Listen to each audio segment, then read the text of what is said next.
A beam of light sweeps across black water at midnight, and two red points flare back out of the dark, gliding closer without a ripple. Behind them rises a head longer than a grown man is tall. This is the black caiman, the largest predator in the entire Amazon, an animal that has been recorded on rare nights killing jaguars and anacondas, the two things everyone else fears. And yet this same monster begins life as one of the most eaten creatures in the river and cannot chew a single bite. So how does this animal end up ruling everything? Start with the size, because the size is real and it is the first thing that shapes how people picture this animal. The black caiman is the largest member of the alligator family and the biggest predator in the entire Amazon basin. A large adult can stretch to around 5 meters, and a heavy male can weigh somewhere between 3 and 500 kilograms. You will hear bigger numbers, 6 meters, 6.5, over 1,000 pounds. And those claims are worth treating with suspicion. They are mostly unconfirmed, passed along from old reports, and probably exaggerated. But even the verified animal is enormous, longer than most rooms, with a skull built to close on prey with real force. One 3-meter individual was measured biting down at over 900 pounds of pressure. So the picture writes itself. A giant armored reptile, top of the food chain. A monster that got to the top by being the biggest and the strongest thing in the water. That picture is not wrong, but almost nothing about how this animal actually lives matches the story you would tell from its size alone. And the first clue is sitting right there in its name.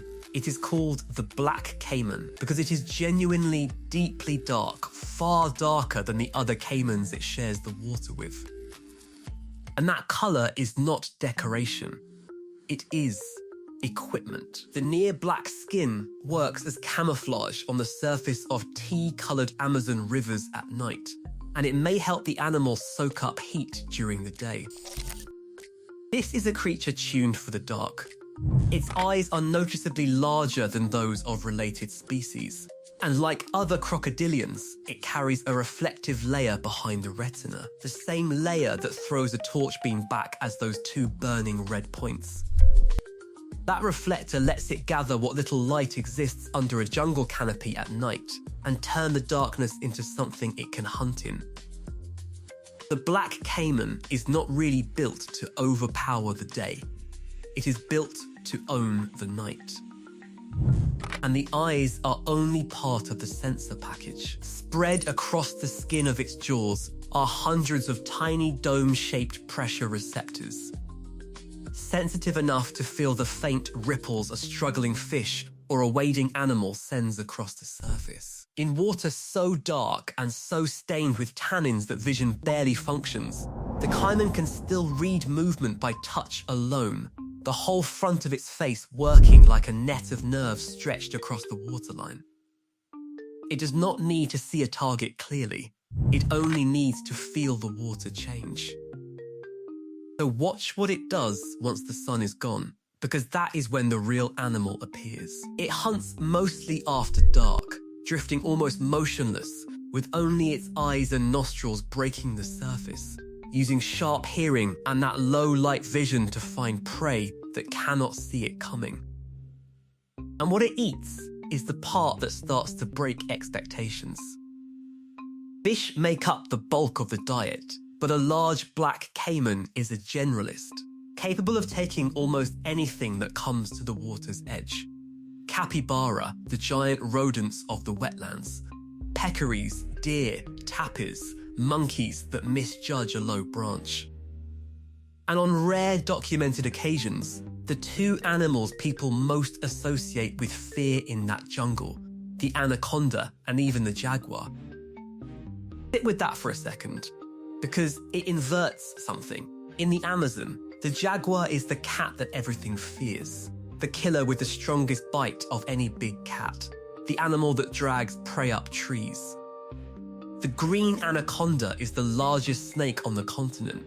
And here is a reptile that can occasionally kill and eat both of them. It does not happen often, and it is important to be honest that these are exceptional events, not a nightly menu. But they are real, and they place the black caiman above the two predators most people would name as the apex of that world. Which raises a question the size alone cannot answer. How does a caiman end up sitting above the jaguar? The easy reply is the obvious one. It wins because it is the biggest. And there is truth in that.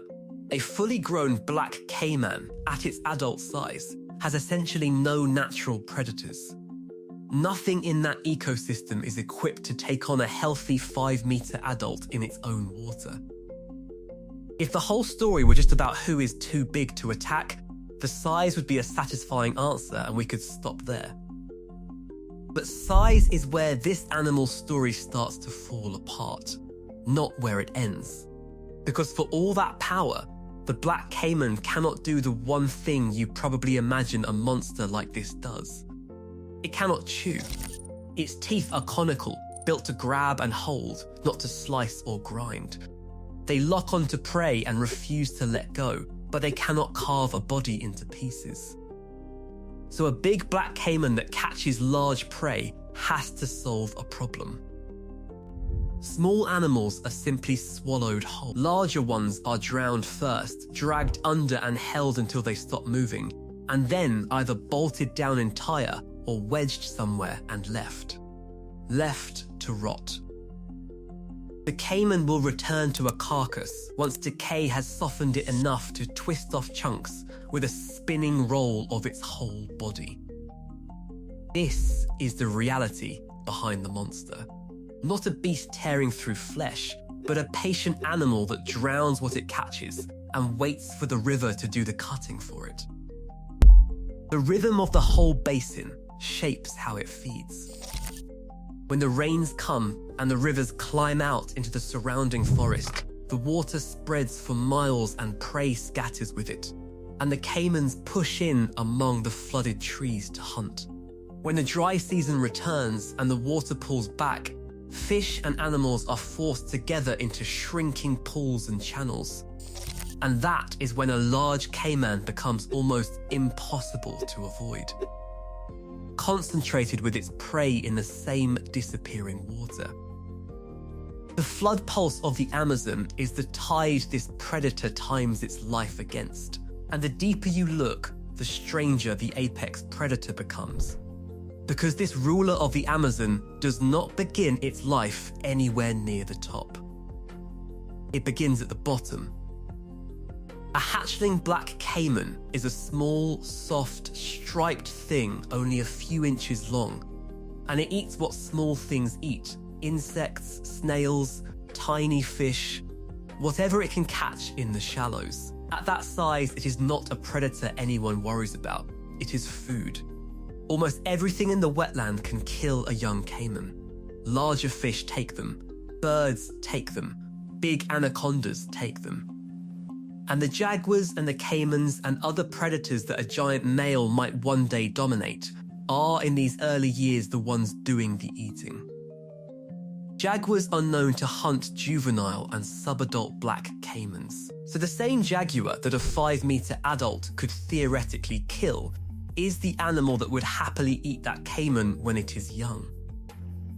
Even its own kind is a threat, because larger black caimans will eat smaller ones, and a young caiman has to survive not only the jaguar and the anaconda, but the adults of its own species. That is the reversal that makes this animal so strange. It is not born an apex predator. It climbs into that role across its own lifetime, moving up the food web as it grows. Snails and insects give way to fish. Fish give way to mammals coming down to drink. And only the largest, oldest individuals ever reach the point where a jaguar or an anaconda becomes possible prey rather than a mortal threat. The males help this along with their bodies. Big males grow noticeably more massive skulls than females, and that heavier bite unlocks a larger, tougher menu. Dominance here is not a birthright. It is earned, slowly, by an animal that spent years being hunted before it ever became the hunter. That climb also plays out against its own kind. The biggest males hold the richest stretches of water, the deep pools and channel bends where prey concentrates, and they will drive off or even kill smaller rivals that crowd them. So the black caiman's dominance is not only over deer and fish and the occasional jaguar, it is over other black caimans. A hierarchy of size within the species where the largest animals take the best water and the rest make do at the edges.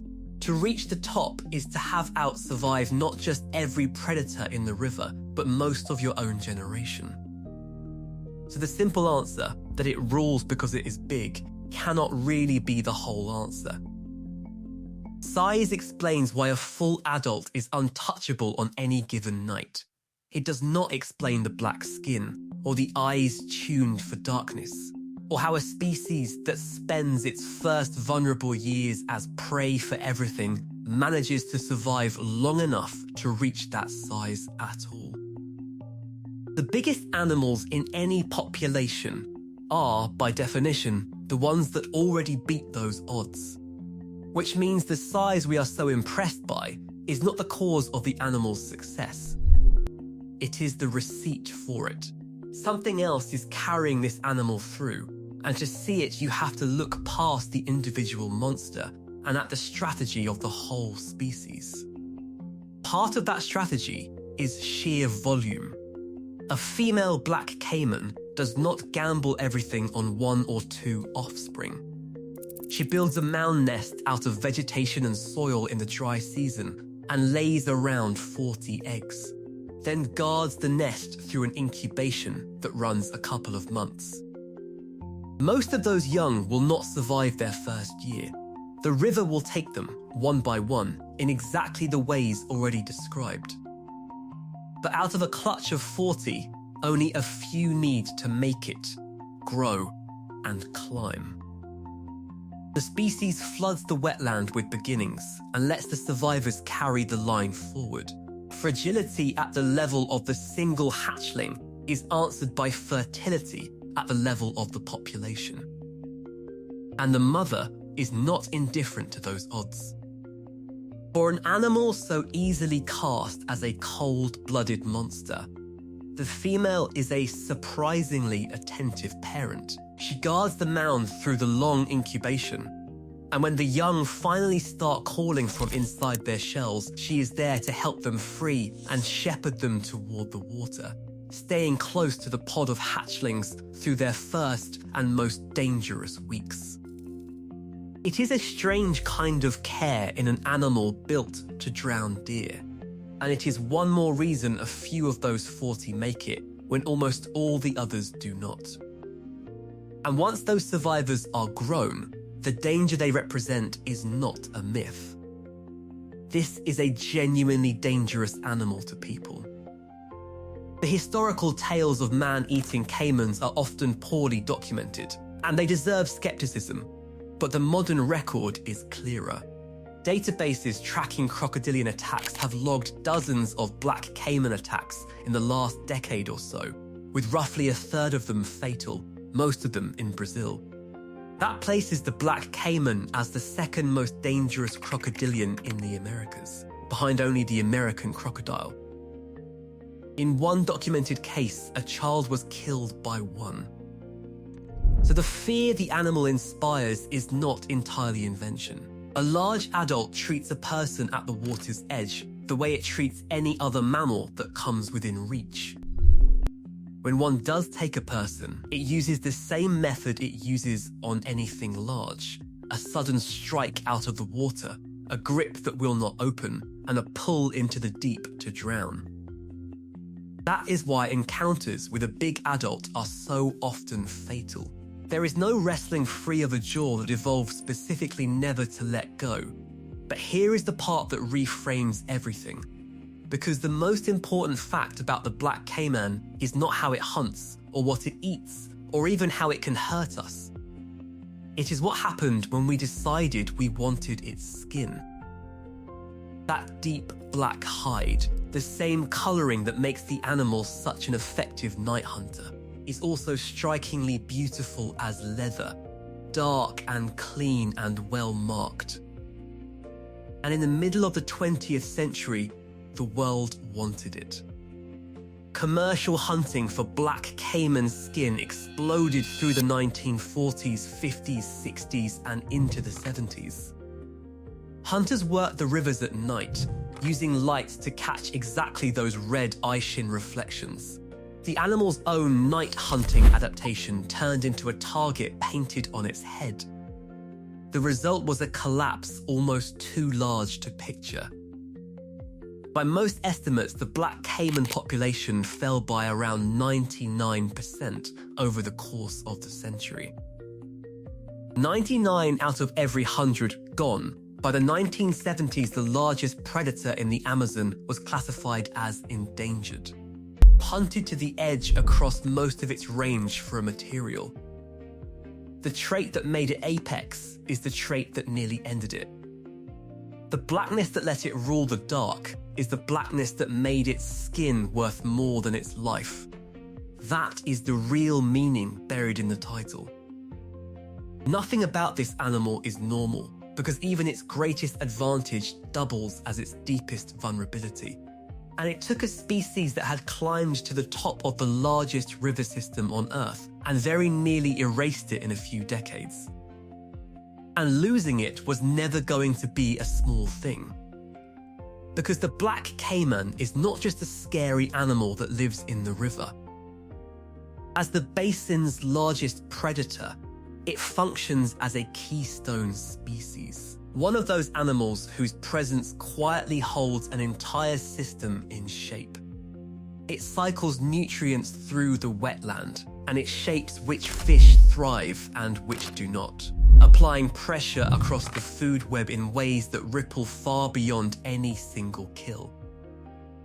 Its waste and its half-eaten cached carcasses feed nutrients back into water that is often surprisingly poor in them. And by thinning some fish, it makes room for others, so the shape of the whole fish community bends around where the caimans are and how many of them there are. There is a stubborn myth that these caimans devour the fish people depend on, but studies of what they actually eat found only small volumes of commercial fish at any one time. The caiman was never the enemy of the river's fisheries. If anything, it was part of what kept them balanced. Strip 99% of that predator out of the water, and you are not just removing a monster. You are pulling the regulator out of the machine and finding out slowly what it was quietly doing all along. So put the whole animal back together, and the answer to the title finally holds. The black caiman does not rule the Amazon the way we assumed, by being an invincible, unstoppable killing machine. It rules through darkness, through the colour and the eyes and the reflected light that make it a specialist of the night when its prey is blind. It rules through patience, drifting motionless and drowning what it catches, because it cannot even chew. It rules through numbers, drowning its own fragility under clutches of 40 eggs so that a few can survive the years when everything in the river is trying to eat them. And it rules only after a long, dangerous climb up the food web, from a striped hatchling that anything could swallow to an adult that a jaguar learns to avoid. The obvious answer that it is simply the biggest was not wrong. It was just small. Size is what an adult uses to stay untouchable for a night. It was never the reason the animal reached the top, or the reason the top matters. Its story is still being written. As of recently, the recovery has gone well enough that the black caiman was moved off the endangered listings and reassessed as a species of least concern. A genuine conservation success built on decades of protection and the animal's own ferocious fertility. Legal protection across its range countries and the slow winding down of the skin trade gave the survivors room, and those clutches of 40 eggs did the rest. But that headline hides an uneven truth. In several of the countries it once ruled, the population is still badly depleted, still a fraction of what it was, still recovering in patches rather than everywhere at once.